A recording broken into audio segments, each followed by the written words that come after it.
Good morning, everyone. I think I'll turn the birds back up. There's a car going by. Listen to them for a moment. Ooh, I heard a tufted titmouse. I think that's what that was. Anyway, hi, everybody. Welcome. Thanks for being here this morning. Hey, Tim. Hi, Logan. Sunny. Jem. Quiet Energy. Jeff. Hi, everybody who I said hi to already. Good morning. Thanks for joining me here this morning. I am going to turn the birds down before we really begin. Bye, birds. See you soon. Hear you soon. Click. Okie dokie. All right, everyone. Thanks for being here this morning. Hey, Rachel. Hey, Basilia. All right. Hey, everybody. So, peace and welcome to Not Church, Mystical Theology. I'm Peter Panagore, MDiv, a multiple near-death experiencer and mystical experiencer who speaks mysticism with a Christian accent. I know that I'm known by the knower. I'm known by the knower. That's a different thing than knowing. I don't know the divine. The divine is unknowable, but I know that I'm known. And I can know parts of the divine. But to know the divine in the fullness, all I know is that I'm known. And today, from the Gospel of Thomas 7, the title is Fear of Being Consumed. That's been the trouble of my life, but we'll get to that later. We're looking at the Gospel of Thomas because it is both strange and familiar enough not to lose us when we talk about it, because lots of us are familiar with the canonical Gospels. And so there's some overlap here, which provides an opportunity for some people to bridge into mysticism. I teach this not so that you might understand in your head, not for knowledge, but so that you might change in your hearts. So please approach Jesus in the Gospel of Thomas as you might approach a revered wisdom yogi or a Zen master, or else maybe you're going to miss most of what he's saying. This book confounds most scholars because it's mystical. And I want to let you know I'm reading The Hidden Message of the Lost Gospel of Thomas, The Hidden Message of the Lost Gospel of Thomas by Kim Bayer, and she's putting ideas in my head. I'll put that link below. I think I forgot to put that in yet, but I'll put it in. The mystical Gospel of Thomas was, and this is a little bit of a review for you, was discovered in Nag Hammadi in Egypt in 1945 and exposed a long-lost set of truths taught by Jesus. For example, in Thomas 7, which we're talking about today, Jesus sounds like a near-death experiencer when he says, "Blessed is the lion that becomes human when consumed by humans.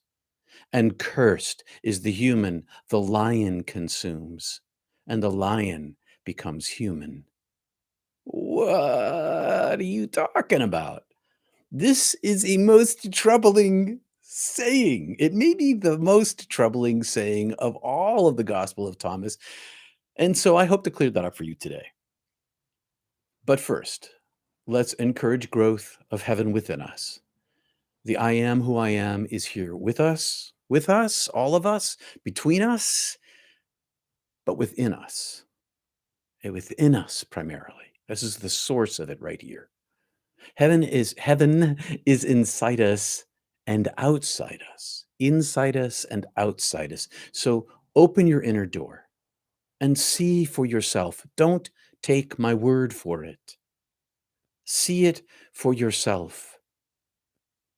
You are a temple of original goodness right here. There is a temple inside you, right in the center of your heart. So let's gather our hearts together for a little time of centering together. And for those of you who are just joining us today, we start with 3 ohms. Yeah, you bring that right up. We start with 3 ohms, kind of bring ourselves together, focus our minds in, make our hearts and our throats and our third eyes vibrate. And then we focus into the centering practice. And for those of you who have been practicing with us, easy beasy. But for those of you who are new, it's also easy breezy. For beginners, just pick a single word or a phrase such as love and repeat it on your breath. In love, out love. In love, out love. And when your mind wanders, go back to your prayer word. There's a link below to help you understand how to do this. It's very simple. The link lasts 8 minutes. The video does it, so you can look at it later.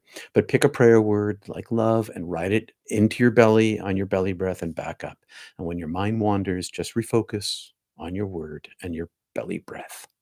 So, more advanced students, you've been practicing the wheel, breathing down to your second or first chakra and back up your spine to your third eye and making this wheel and connecting these two chakras. Today, let's reverse that.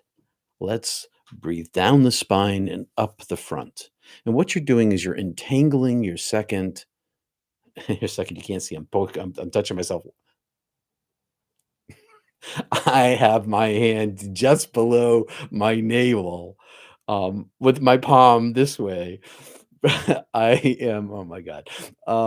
So hmm, you're entangling your chakras. That's what's going on here. You're entangling them. Okay, enough of that. Let's get to the ohms, and I can get away from what just happened. All right, so here we go.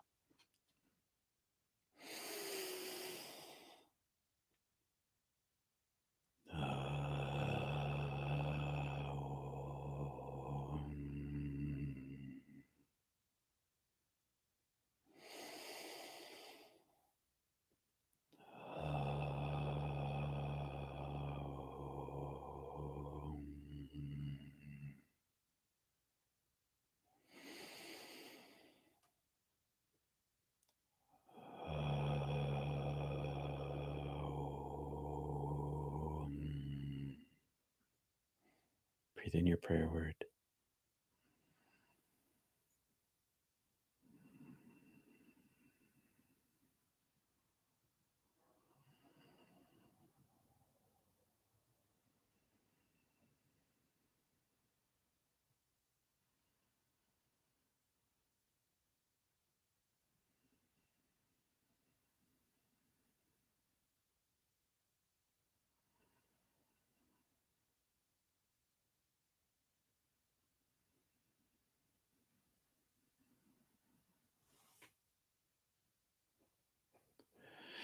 Jesus said, "Blessed is the lion that becomes human."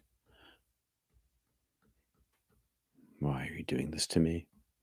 Why are you skipping around in my teleprompter?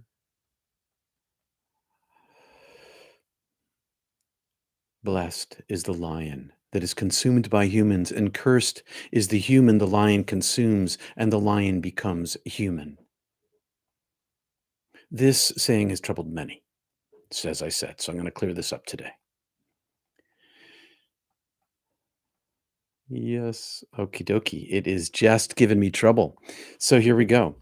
Reference. There's a reference in the description below where I got that quote from. So I use different translations of Thomas when I read. I sometimes read this translation, I read that translation, and I kind of put them together. But today I'm using this translation by a guy named Lambden. Lambden. That's where that comes from. So metaphorically, the lion represents self-identity. It's a proven um, the false self, the egotistic mind, and the false identity. The human represents, I'm going to start that again. Jeepers creepers. Every week I get the same trouble with the teleprompter. Whew. Metaphorically, the lion represents self identity, the false self, the egoistic mind, and the false identity.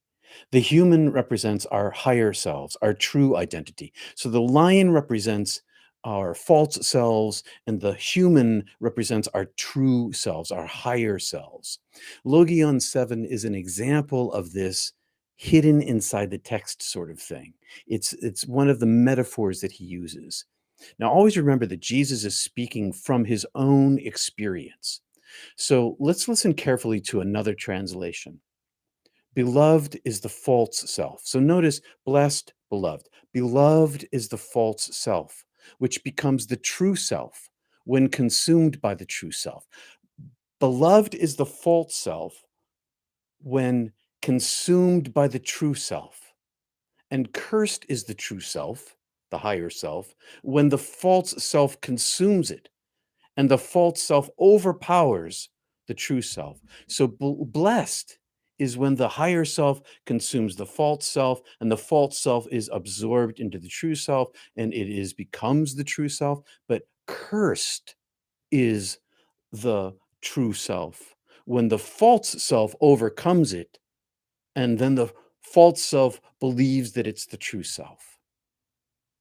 This is what we talk about all the time. The false self has proven it's a proven thing. You need to have a false self because you have to have it in order to um, incarnate. It's a necessary manifestation of the incarnational after effect, having a brain with an egoistic mind. The brain masks the higher self. You have to have the brain in order to be incarnated, and the brain comes along with this egoistic false self, and you have to have that when you get incarnated. And not only that, you have to have it in order to survive here. The very act of embodiment into a false self causes this natural and to a large extent helpful reaction. When you incarnate, when your true self incarnates into the physical body, you get a false self. And it's a natural reaction and it's really helpful in a lot of different ways. You have to have enough of a false self in order to function in the world. You need an egoistic mind to survive here. In other words, the curse of living here and now in the world is that the false self consumes the true self, your higher self, your consciousness, your soul, it- your binding to the light. Okay. So when we incarnate, the false self consumes the true self. That's what happens. It's not a bad thing, it is a necessary thing. But the problem becomes when the false self denies the existence of the true self, and it thinks that it's the only thing there is, because then it becomes destructive to itself. This becomes so powerful.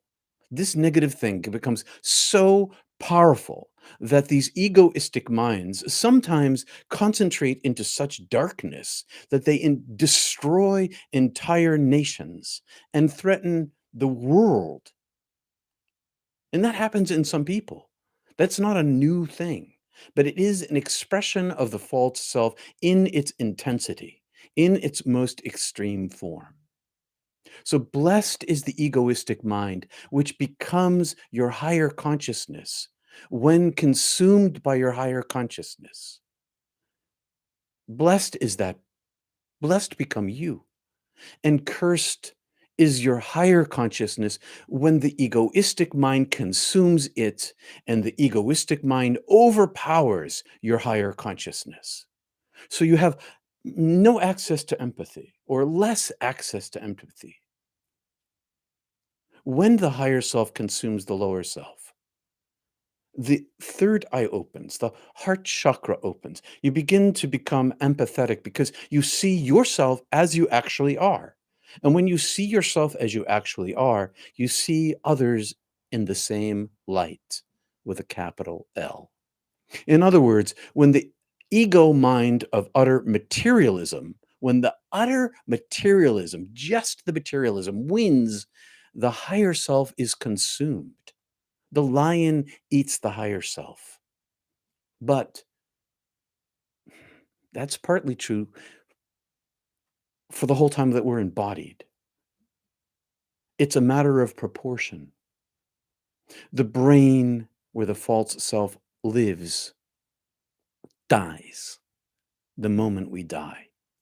The false self sticks here, especially when in the divine presence of the fullness of light, which is encountered after death. We see ourselves for who we are.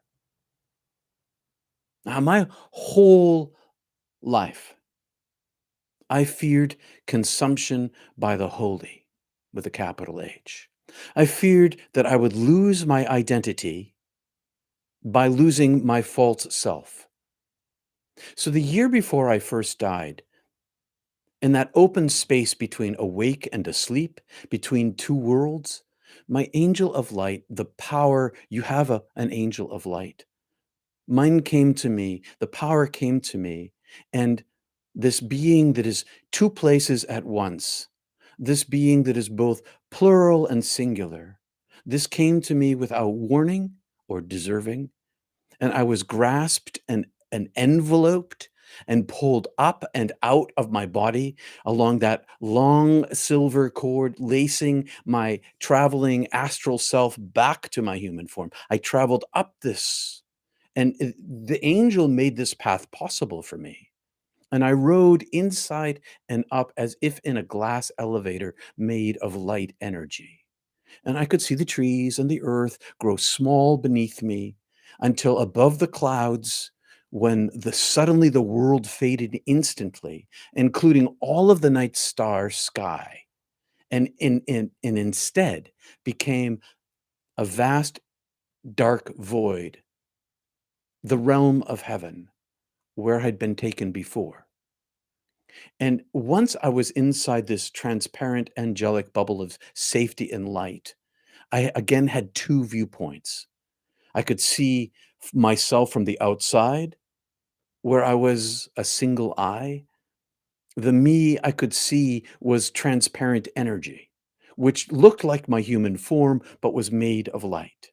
And I knew that I was Peter back in the half cabin on the Appalachian Trail where I was sleeping or had been pulled out in that space between waking and sleeping. And I was my higher self. Now, from the second point of view, inside my light body, I was inside this angelic bubble. And from inside my light body, I could see my light feet, and I saw into the darkness through the transparency of the angelic form. And that darkness extended into infinity. And this is where I began to understand that I would be consumed, but I didn't like it. And a column of fire erupted inside of me and all around me. And I was alarmed and burned by this fire. And it was real with a capital R, much more real than here. But this burning did not hurt me. I was unharmed by the fire. And the voice said to me without sound or words, this is a mystical vision. You will not be consumed. It said to me, you will not be consumed. And the vision ended, and we went back down the silver cord into my body. So I'm going to ask you, have you ever ridden on that silver cord? Because I'd like to know if you had. So please say so in the comments. So 1 year later, when I was dead and in my hell, and the purgative fire of divine love, which healed me but did not consume me, burned away all my dross, burned away all my chaff, burned away all my excess, and revealed to myself, my higher self, and the power of light and love. And when I came back to life, I chose my contract. I've talked about this before. I picked my path. As I was encouraged to pick the path of pure light, I instead selected a, a little more false self because I did not want to be consumed. I still wanted to be me.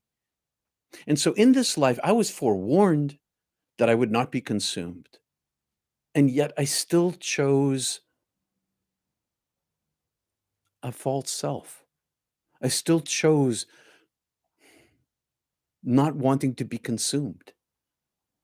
I wanted to return to earth with light and wholeness in my heart, but not the fullness of it.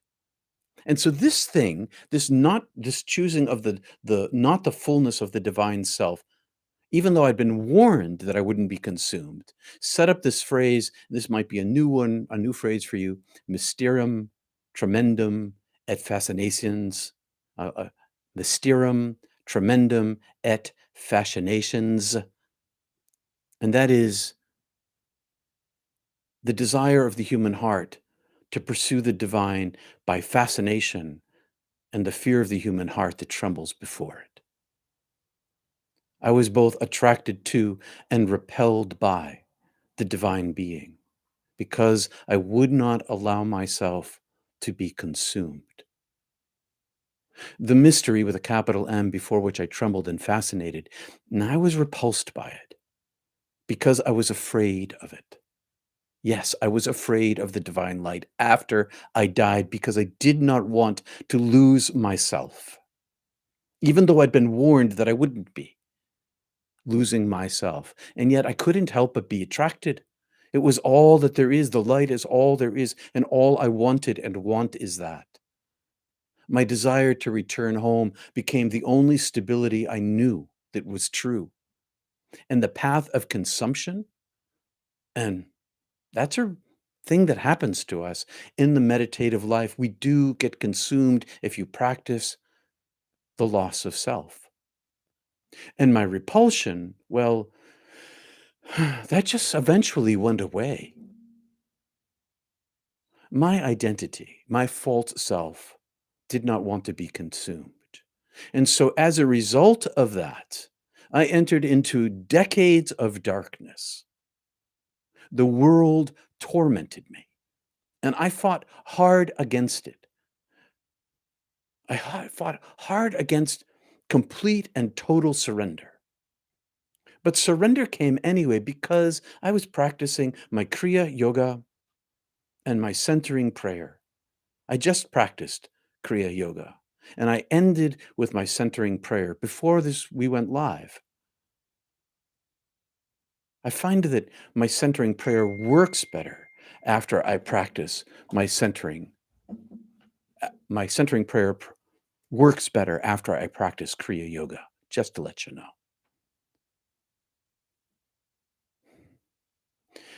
Finally, this process stripped me of enough attachment to my false self that I became more fully aware of my higher self here.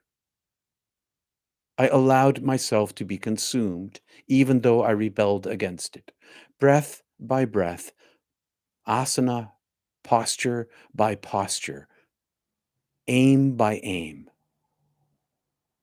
I aimed myself at the divine, and I allowed myself to be consumed, in spite of my desire, in spite of my repulsion at wanting to be consumed. I still let it happen, bit by bit.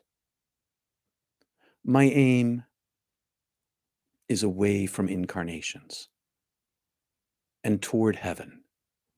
Surrender turns out to be, and here is the thing about it, the surrender, the consumption turns out to be gain and not loss.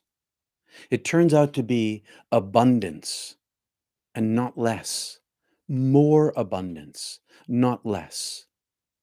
My fear of being consumed, even though I had been warned, permeated my life. And even in this place, I still pursued it with the whole of my being, even as I ran away, very Jonah-like. Beloved is the false self that becomes the true self when consumed by the true self. This is about change, not understanding. This is about growth, connection, finding. Cursed is the true self whom the false self consumes. And the false self becomes the true self. The false self becomes this idea that this is who you are. And the false self with a small f and a small s becomes the true self, small t, small f, not the higher self. The false self raises itself up to think it's the true self. I mean, that's just not true. I hope this has helped make it clear that because there's also an additional meaning for you here. The psychological aspect of mystical theology. There's a psychological aspect to this. And that's, of course, if we let the lion consume us, we enter into darkness. If we consume the lion, we take control over it. We walk into our darkness. We walk into our fears. We sit with our grief. We thank God for our suffering. We give gratitude in the darkest times. We turn to face the darkness itself. And in doing so, we bring light to it and depower it. So accept the challenge. Yowza.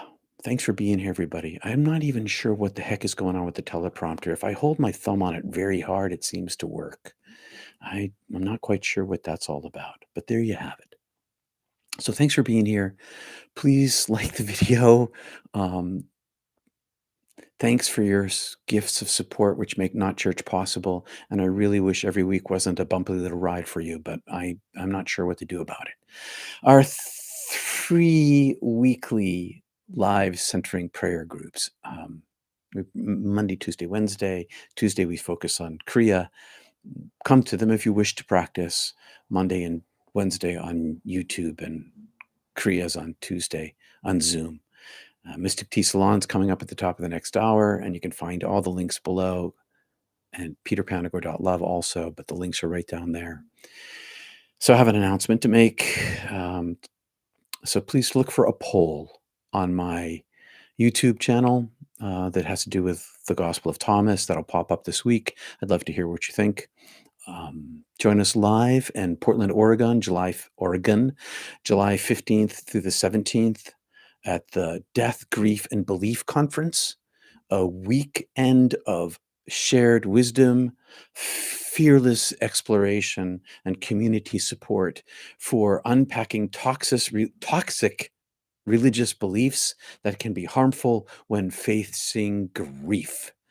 Gosh, I slaughtered that. Beliefs that can be harmful when facing grief. Join Dr. Terry, Daniel, and many luminaries and me in Portland, Oregon. Check it out in the description. You can attend in live or you can come by video.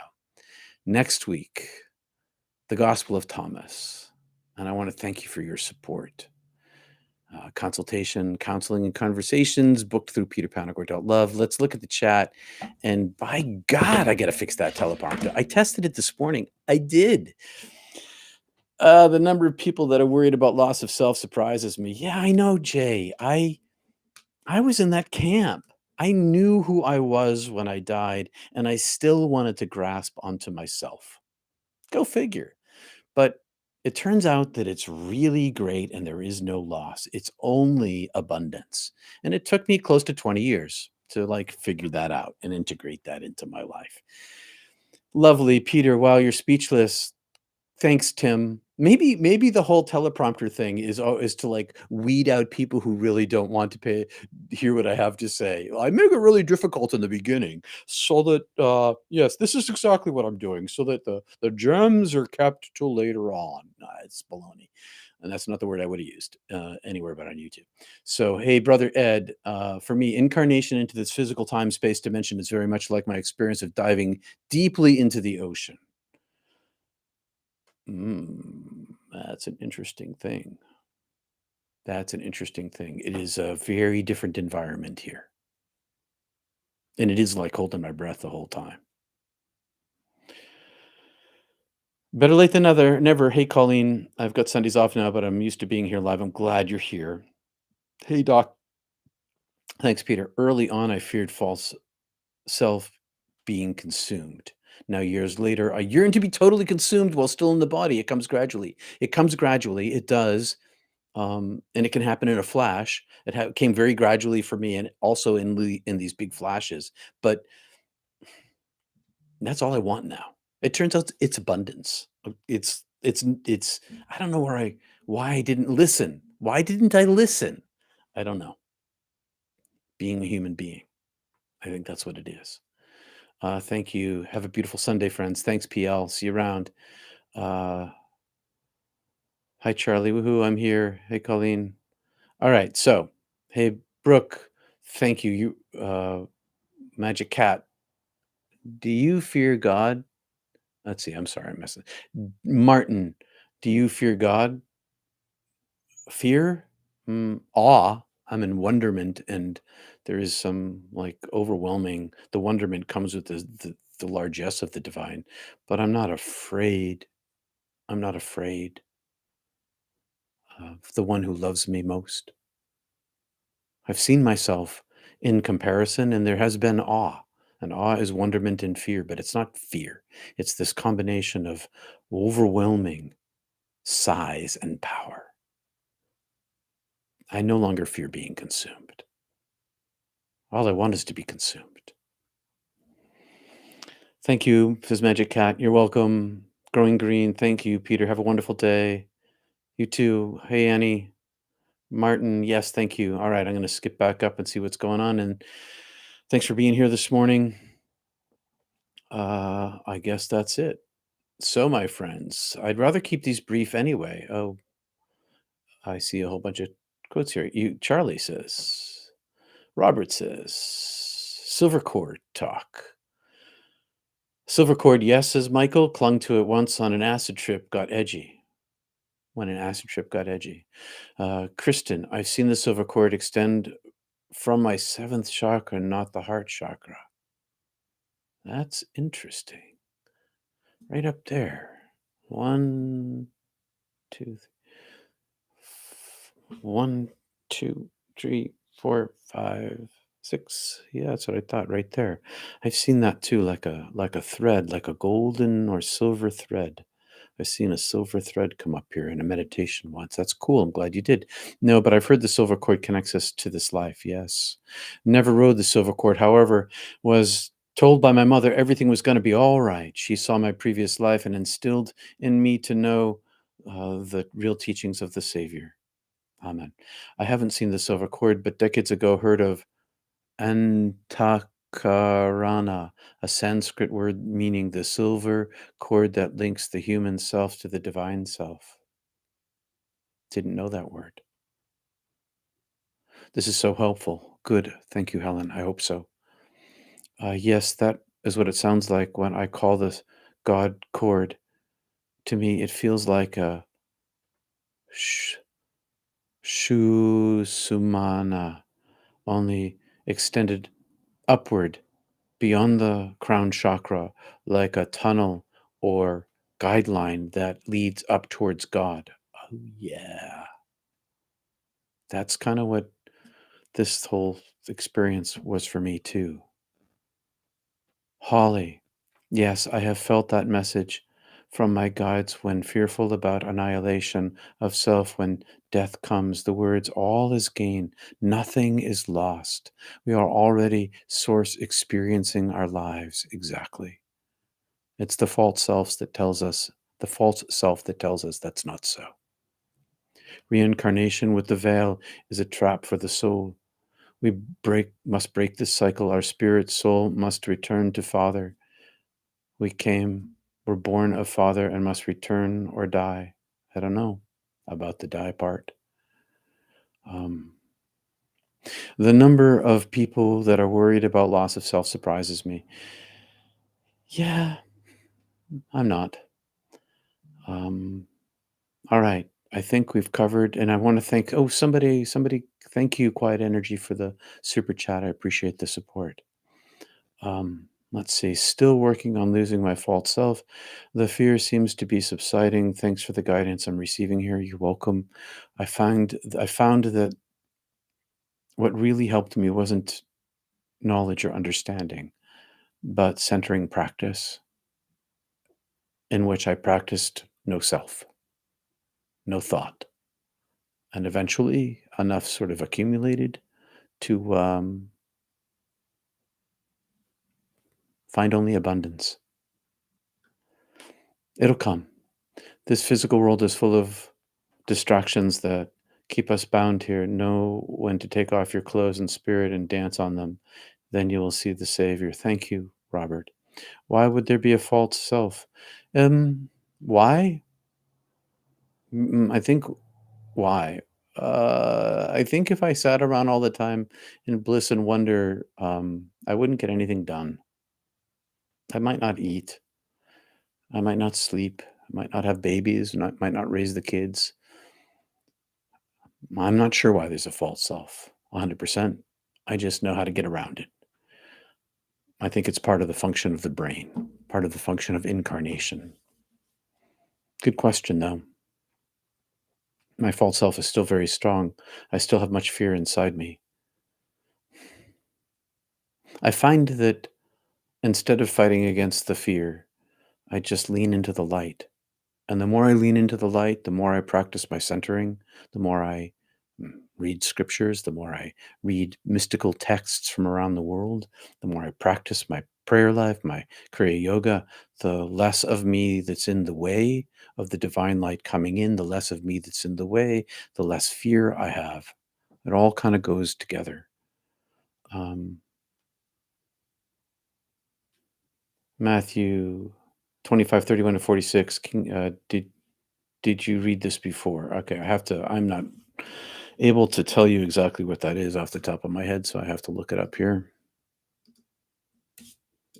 Did I read it before? I'm sure I read it before. I've read the Bible many, many, many, many times. So I'm going to try to get that. Matthew 25:31 to 46. And pop it into my search engine here. And you want it in the, did you say the King James? Is that what you said? KJV. KJV.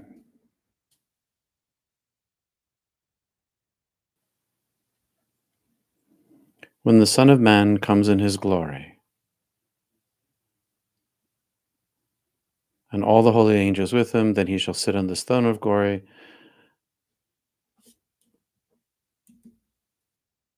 I've got my teleprompter in the way. Um, yeah, divide the sheep from the goats. Yeah, I know that saying. I know all of that. Um, so why are you asking? Um,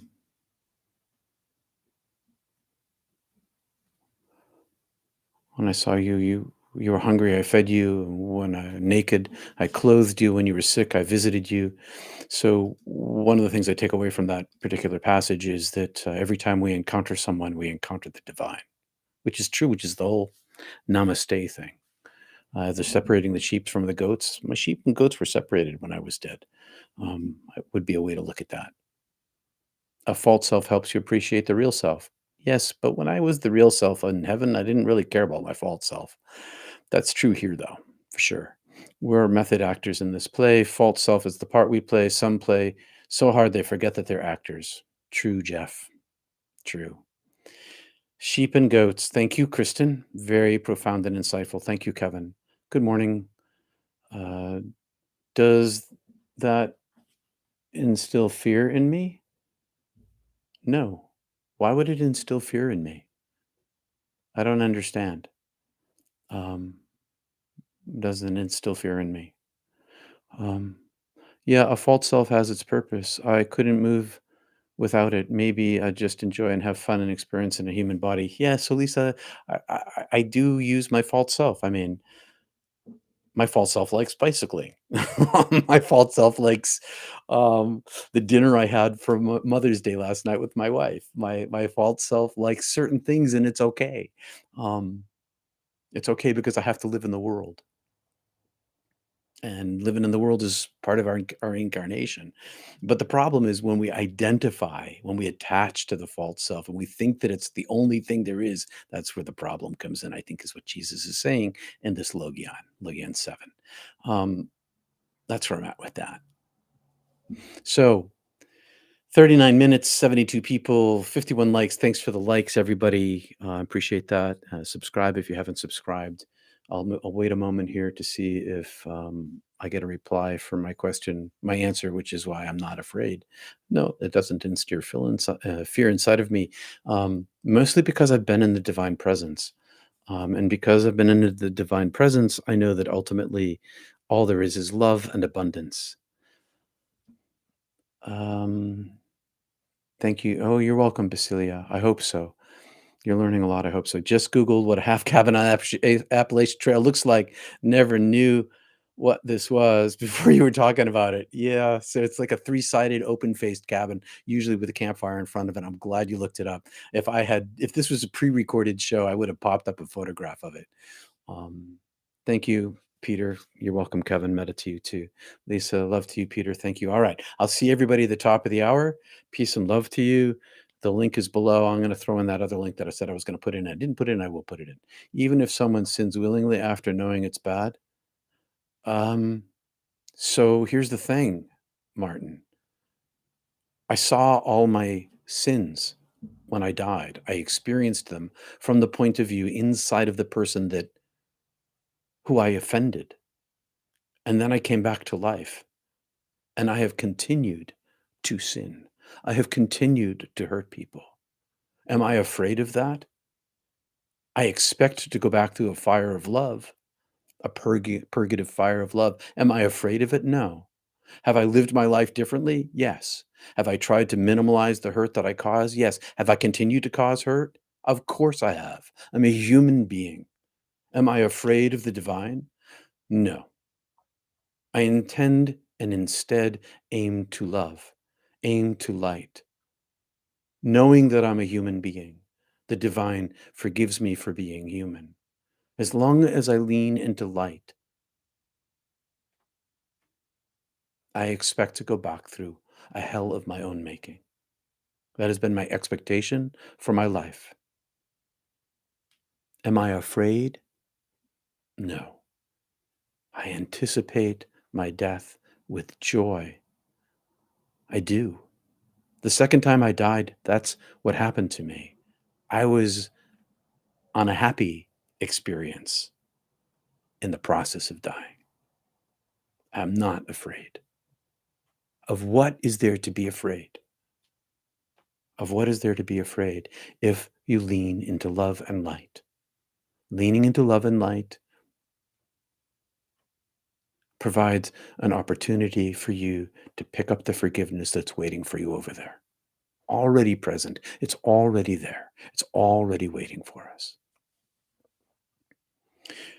Veronica washed the sweat and dirt from the face of Christ on the way to his physical death on the cross. She did not fear for her own life. You're welcome, AM. Andrew, I think the scary thing about the KGV passage is that it ends saying that there will be everlasting punishment for those who are judged. Yeah, so I thank you for bringing that up, Andrew. I appreciate that. Um, it felt like it was everlasting punishment when I was in the middle of it, but it turned out it wasn't. It wasn't eternal. As soon as I leaned into the light when I was dead, going through this judgment of myself, there was light and love abundant for me. It wasn't eternal. It felt everlasting. Everlasting is a little different in my book, in my definition, than eternal. Um, Everlasting, it's felt like that, but it wasn't eternal. It had an end, and it ended as soon as I accepted love. And what enabled me to accept the love was all of the love that even these people that I had hurt had given me in my life. Even the ones I hurt had given me light and love. If you practice light and love here, you learn to live light and love here. You begin to see light and love here. You see it there. It welcomes you. The tiniest mustard seed of light and love inside your heart grows into the largest tree, which is weird because mustard doesn't grow into trees, it grows into bushes, as far as I know. But it grows into the largest plant in death. Just that much light, just that much love makes all the difference. Could you choose everlasting suffering and choose not to aim to the light in death? Outside of my experience. Others say, yes, they do have seen that, but it's up to us to turn to the light. I turned to it because it was so overwhelming. I still turned to it, but the power of the presence of the light was so overwhelming and so overpowering. It's almost as if I had no choice but to turn toward it. I am not afraid, not at all. You're welcome, Andrew. Well, Martin, I don't think you're going to be a goat. I don't think you're going to be a goat. Why do I think that? Because you're in the pursuit of the divine love, and that is enough. The desire for the divine is enough. The pursuit of it is enough. Fear not, my friend. You're welcome, Peter. Beth, thank you for being here. Hope to see you out there in Portland, Oregon. Michael, I don't understand forgiveness when unconditional love makes no judgment. That's a really good question. Because I was judging me, okay? The divine wasn't judging me. I experienced the love as forgiveness for being for hurting those other people, but it was love is not the love. So over there, it's all one thing, the divine light and the love. I describe it as forgiveness, but it was like a welcome. I could describe it as a warm welcome home. I use the word, excuse me, forgiveness because it's a word that most people grasp in terms of their religious upbringing, in terms of their interpersonal relationships, but it was really a welcome. I just the divine fire of purgative love burned the chaff off of my wheat, and I was left with the kernel of myself. And that was just welcomed right into the divine presence. Forgiveness, mm, it was all part of the divine bliss and love that was completely waiting for me. All I had to do was accept it. And in the acceptance of it, all of that other stuff was washed away from me. I hope that helps. You're welcome, Green Goddess. I'm glad you're here. I'm going to be in touch about that retreat thing. That I've been thinking about that. Oh yes, the retreat. We are still talking. I'm still talking about a retreat in my head. I'm still thinking it through. I got a lot of stuff to get through between now and then. I got 4 travel trips this summer, so it's I got a lot going on. All NDEs no longer fear this physical death to come, except for those who went to hell. A lot of the people who went to hell who did not get the cleansing that I got, there are some of those people are afraid. I had a long conversation with one the other day, but by the end of our conversation, um, he wasn't afraid anymore because he realized that his experience in this hell that he went through has so changed his physical life into love that he found out that he'd been living love for the last 3 years and didn't let himself off the hook. Um, so maybe yes, maybe no. Um, Love is the king. Yes, it is. The angel said, "Fear not when faced with the presence of the goodness and love. Fear not." Okay, now I am going to go. You're welcome, Michael. I will see you at the top of the hour. Peace and love, everybody. Thanks for being here. I appreciate it. Love you all. Namaste.